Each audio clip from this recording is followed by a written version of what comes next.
What if Africa united today? Let us examine this proposition by Power Africa. What if, against all odds and historical fragmentation, Africa united today, not merely in symbolism, but in real, substantive political, economic, and cultural integration? What if the dream of Kwame Nkrumah, Julius Nyerere, and Cheikh Anta Diop finally found its true form in a continent no longer divided by colonial borders, linguistic partitions, and foreign manipulation? To ponder this is to imagine a seismic shift in the global order, a rewriting of history, economics, and identity. If Africa united today, the continent would immediately emerge as one of the most powerful geopolitical entities on Earth. With over 1.4 billion people, it would represent the largest demographic bloc in the world, surpassing both China and India in youthful energy. This demographic dividend, when harnessed through a united education policy, robust health systems, and Pan-African digital infrastructure, would constitute a superpower not merely in numbers but in innovation, labor, and culture. A united Africa would mean the creation of a continental government accountable to its people and guided by a shared constitution, designed not in the boardrooms of Brussels or Washington, but in the palavers, councils, and indigenous traditions of African thought. Imagine a Pan-African parliament that does not merely mimic European models, but is deeply informed by Ubuntu, by the Sankofa philosophy, and by the historical experiences of African civilizations.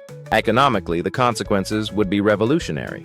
Africa's vast natural resources, worth trillions, would no longer be exported under exploitative trade terms that favor external powers. A unified central bank and a continental currency would eliminate dependency on the US dollar or euro, insulating African economies from foreign financial shocks and ending the suffocating debt cycles engineered by neo-colonial institutions. Inter-African trade would finally be prioritized. With open borders and unified customs protocols, goods, services, and people would flow freely from Dakar to Dar es Salaam, from Cape Town to Cairo. African entrepreneurs would scale across 54 former nations as one megamarket, reducing reliance on Western imports and creating wealth that remains within the continent. The African Continental Free Trade Area, AFCFTA, while promising, is only a prelude to what true unification would unleash. Militarily, a united Africa would mean the dissolution of proxy wars and foreign military bases that currently litter the continent. Instead, a single Pan-African defense force would secure the continent's sovereignty, its mission rooted not in imperial conquest, but in protection, peacekeeping, and resistance to external domination. Never again would African nations be played against one another for the benefit of extractive empires. Culturally, the unification of Africa would herald a renaissance of African identity. Languages like Swahili, Yoruba, Amharic, and Twi would flourish alongside Arabic and indigenous tongues, supported by one African Academy of Languages. African spirituality, art, music, and philosophy would find new stages, no longer validated by Western gatekeepers, but owned and amplified by African people themselves. The media would reflect African realities, not through the lens of pity and degradation, but with pride and purpose. Education would be restructured to include the teachings of African history, not from colonial footnotes, but from indigenous libraries and oral traditions that date back millennia.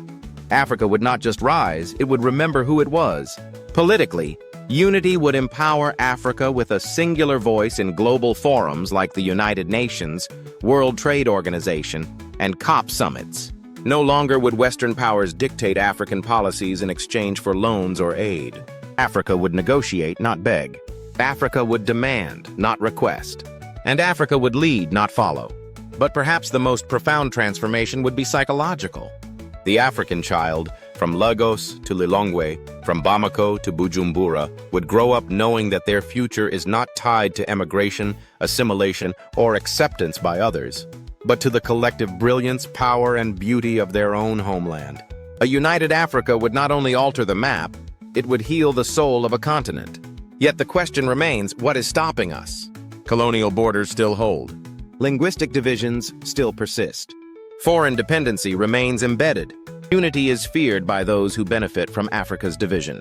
But if we, as Africans and allies, can envision it, If we can organize, educate, and awaken the continent to its collective potential, then the dream of African unity is not merely idealistic. It is inevitable. Join the movement. This is the vision we promote at Power Africa, a future of African self-determination, strength, and sovereignty. If you believe in this vision, if these words resonate with your spirit, then do not simply scroll away. Subscribe to our channel. Share your thoughts in the comments. Visit www.powerafrica.com to join our growing community of changemakers. Let us shape the narrative, amplify the vision, and walk together toward a truly united Africa. This is not just a hope, it is a call to action. Power Africa, our voice, our power, our future.